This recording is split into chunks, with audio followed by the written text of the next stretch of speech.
Good morning and welcome back to the Core Connection. I'm Mira Rubin and we're here on Enlightened World Network. Today we're going to dig a little deeper into channeled writing. That's what we spoke about yesterday. But before we get started, let's take a couple seconds to check in and center ourselves so that we bring ourselves present. So let's take in a deep, deep breath through your nose and hold it for a second. Feel all that oxygen going through your body, opening up passageways. And as you exhale, release anything that might have been a blockage and allow yourself to relax. And let's take another deep breath in through our nose. And feel your shoulders, feel your neck, feel your back and your hips. And exhale any tension. And then let's gently press our palms together and softly rub your fingers against your palms. Feel the tingling in your palms and your fingers and the deliciousness of being in this physical form. Just feel it. And then let's bring ourselves present here right now. Welcome. So, yesterday we talked about how we can all access our other than conscious awareness or spirit or whatever you call your inspiration by writing and asking questions and sitting and finding quiet within ourselves and then listening to what emerges. And I can say that for me, the temptation, even still, is to want to censor it and to I have all this chatter going on is like that's ridiculous or that what are the those are not the right words or a running commentary. And I encourage you to go beyond that critical voice and just allow yourself to write what comes, and you will be surprised. I am consistently surprised. And also, maybe it won't flow automatically at first, and maybe it'll come in fits and starts. I know that that's how it's occurred for me. I don't just write automatically, but a lot of people can. So it's just a matter of tuning in and seeing what comes. And I mentioned to you that the writing that I had done is going to be put together, compiled into a book that we're publishing. And so I was going through and doing some transcription yesterday, and I came upon this writing from some years ago. So what's interesting is that the timing of whatever information you might be tapping into may not be aligned with our day-to-day human timeline. I think there's the some kind of cosmic uh, perspective that doesn't always translate to the immediacy that we want here in our lives. So this was actually written 11 years ago, I believe. However, it's so poignant for this moment, and I think it probably presaged this moment. I think it was referring to this moment, frankly. And also, I want to mention that I have the privilege of being on another podcast or a video live broadcast with three other extraordinary women. It's called The Broader Edge, and it airs alternate Thursdays at 5 p.m. Eastern. And good morning. Welcome, Dido. And it aired yesterday. You can find it on Enlightened World Network. Just search for The Broader Edge. Anyway, our next episode, which is in 2 weeks, is going to be hosted by Elizabeth Williams, and the topic is liminal space. And I love that word. It's such a beautiful word. But what liminal space is the edge, the space between. And in describing this, Liz actually said the words betwixt and between, transition point. And this writing uses those words. Now, those aren't common words, so I kind of saw it as a sign to be able to a confirmation that this was a good thing to read today. So I'll get to that in a minute. I just want to say hi, Christine. Welcome. So glad you're here. And okay, so we're talking about liminal space and betwixt and between. So the question, and that's how I start these writings typically for myself, is by asking a question, and that generates some response. So the question was, and what of this time of betwixt and between? The shift that is taking place is cataclysmic, in that the world as you've known it is falling away. And I think so many of us can relate to that at this particular time. Although the experience of this transformation is one of disruption and uncertainty, the outcome will be the ushering in of new consciousness, new understandings, new perception. The vehicle of the body, as you've known it, is being refined to attune to finer energies and a new dimension of experience and expression. You have crossed the threshold and invited the change, and the very molecules of your body are vibrating now at a higher frequency. The shift of frequency heralds a new beginning from which new possibilities emerge. The mandate is to create the world anew. Be alert to the changes in perception. The rules of the universe, as it is thus transformed, are not subject to the paradigm in which you have, up to this point, existed. Matter and energy are movable in a way heretofore only imagined. The time is coming for the portal between dimensions to be an open door through which you will travel with ease.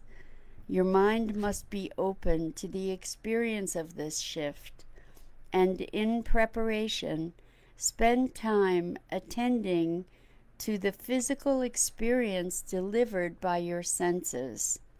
The experience of seeing will have you perceiving the structure behind the visible, making the previously imperceptible as obvious as the netting of a spider web. The experience of hearing will broaden to allow perception of the waves of the sound itself.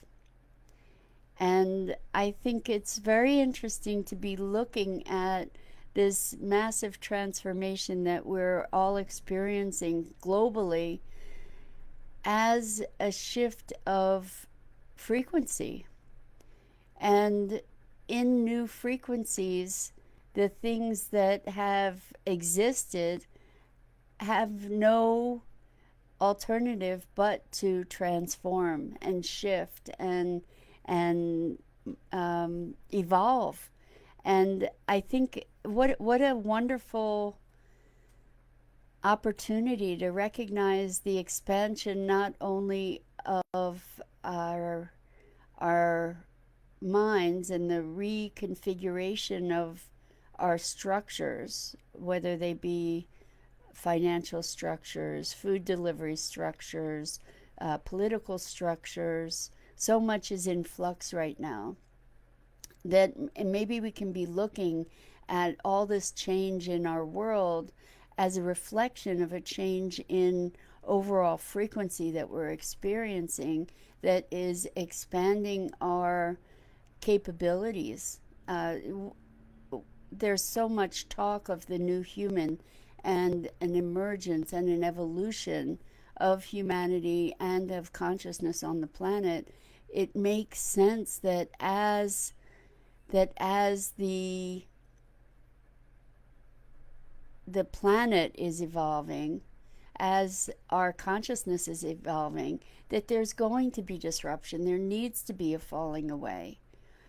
Uh, there needs to be transformation. And how awesome to consider that as part of this consciousness expansion, our experience of our senses and our experience of our sensual connection with the world through our senses is also going to be transforming and up leveling, and our perceptions are going to become heightened. Good morning, Robert Dosa. Welcome. So glad to have you here with us. So I think this time of betwixt and between, this liminal space, is a transition, and in any transition, there is such an opportunity for what I call magic, for the unanticipated, the unimagined, uh, whether for good or for ill, and we get to choose. We get to choose and direct the transformation that we are so graced to be participating in and witnessing at this time in human history. And the prospect for me of expansion of our senses and perception is something that I've always dreamt of, something that I've always desired and pursued, to recognize the rudiments of how we do create the world that we experience, not just from an emotional and perceptual, internally perceptual plane, but from how our perceptions and our intention and our attention creates circumstances in the world. And we can look at that on a whole bunch of different levels too, from when just interactions, for instance, from states of emotion. So certainly if I am interacting with someone through a state of anger, I am going to generate or invite an angry response back from that other person. So if I come to that person from a place of kindness and connection, I'm gonna engender a different response. So that's a really obvious, very simple, baseline kind of experience that where we get to recognize that we create our world and we create the material aspects of it in a very obvious way, and it goes from that very obvious interaction to much more subtle and much more perhaps profound effects that we can create in our lives, in the world, in our connection with life. So let's talk about, we understand the emotions. We just talked about an interaction.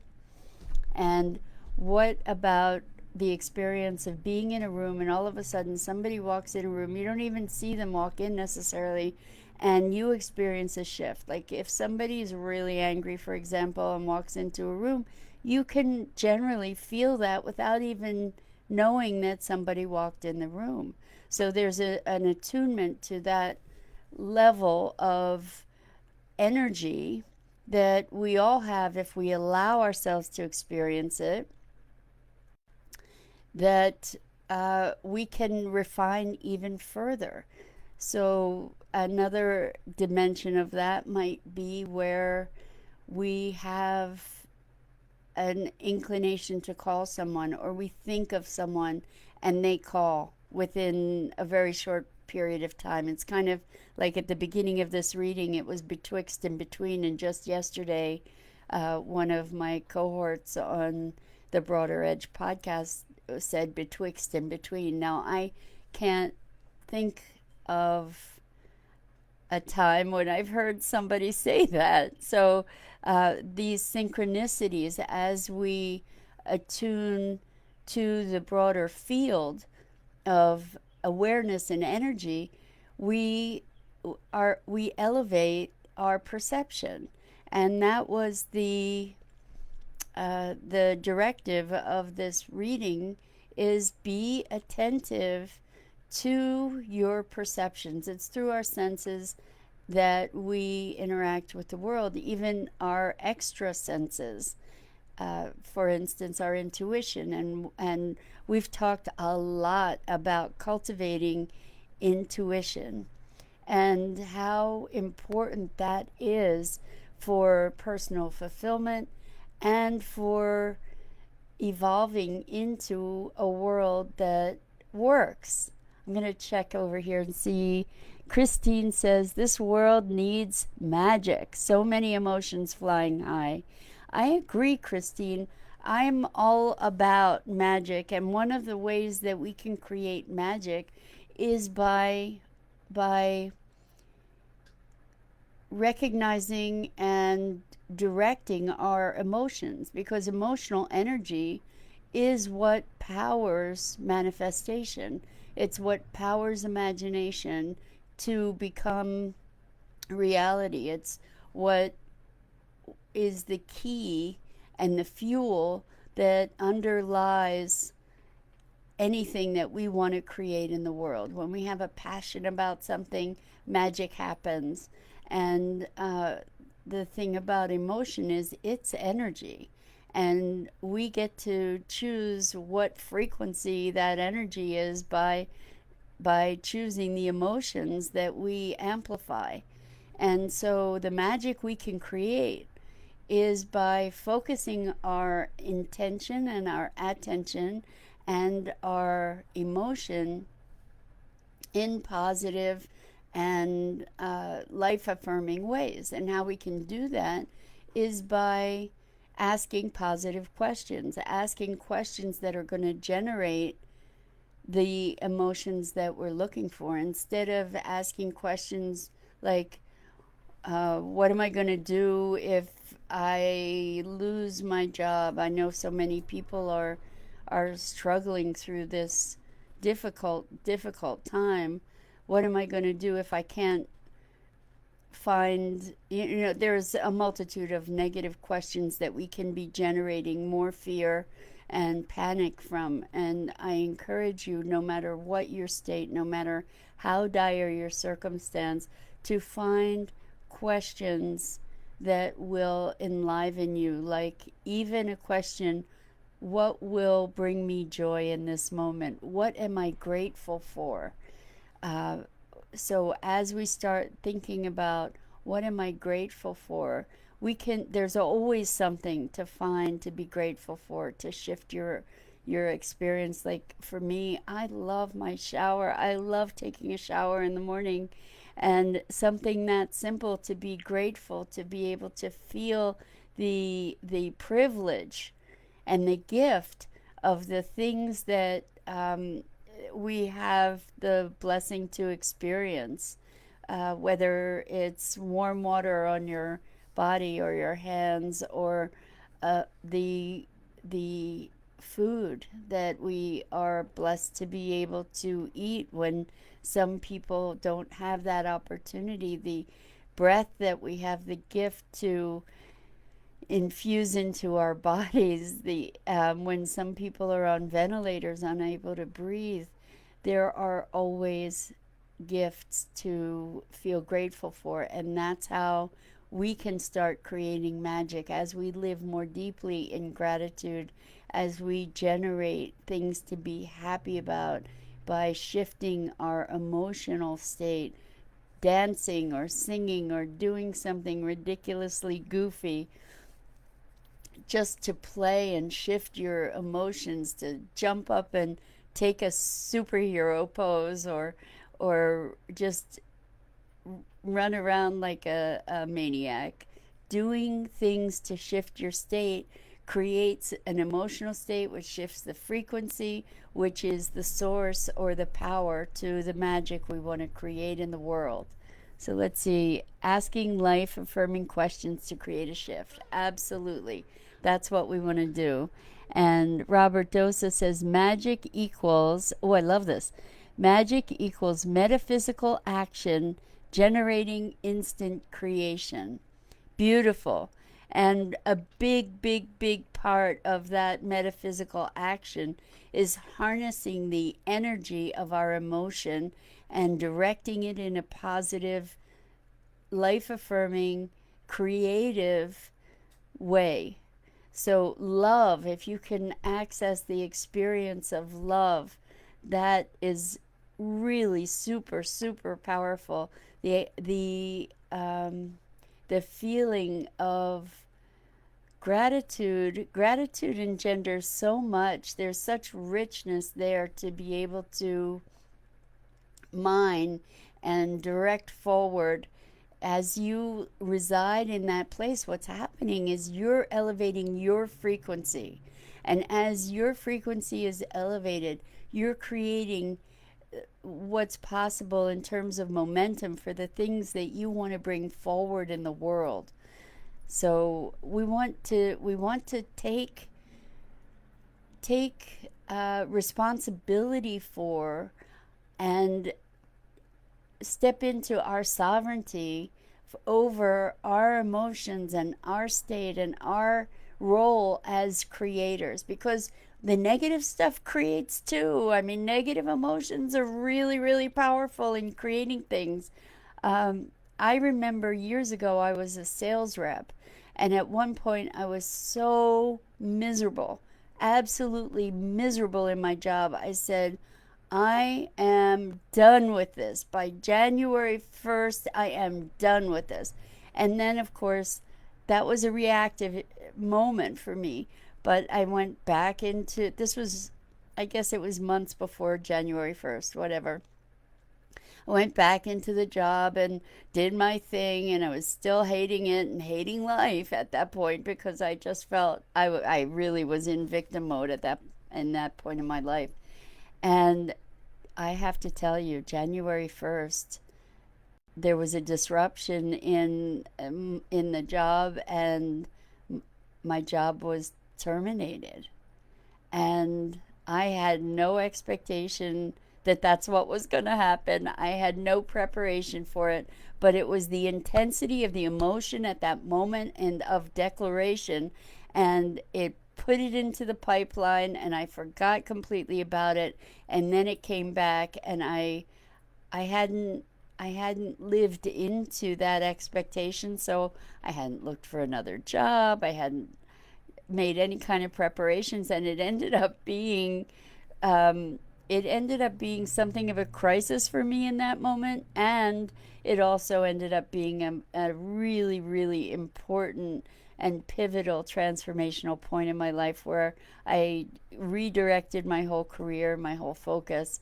But I created a huge upset for myself out of the passion of that declaration. I manifested it like that. And we do have that capability. And what this reading was talking about is how our capabilities in those regards are going to be expanding and accelerating. And therefore, it's that much more important for us to take the time to be alert and present to our emotions and to direct them in a conscious and deliberate way. So let's see. Christine says, feel the government and media are full of lies. Well, I think this is a time that it's really hard to know what's true. And we get to be discerning. This is an important time of discernment. And it is an important time to really tune into the clarity of our intuition and our guidance. because we can't believe everything that we're told. And it's beholden upon us to do due diligence, to do our research, to not take everything as gospel, and especially the fear mongering, especially that, because that is a way that systems control or seize opportunities for control. And it is often out of fear that we cede our sovereignty, that we sacrifice our freedoms in the name of safety or in the name of fear or protection against the fear that we experience. So the freer we are of fear, the freer we are to choose, the freer we are to be able to make rational decisions, or decisions that are in alignment. And then when I talk about intuition, I'm talking about being present and being in alignment with your core sense, your core being. And I believe that that's our highest calling right now, is to connect most deeply to our knowing, and to be moving forward into the world from a place of connection and love and appreciation, and through that allow our discernment. So Robert says, I agree. That's why I stopped watching the news. We need to shift our attention to raise our vibration. We do need to raise our vibration, and I believe it's important to keep some track as to what's going on in the world, and to try to get a balanced view. So to recognize that what you're seeing is maybe not the truth, but there's a message there that is trying to be conveyed. You can be looking at what's going on, what's the impact of this, what are the trends, and what are my choices in this?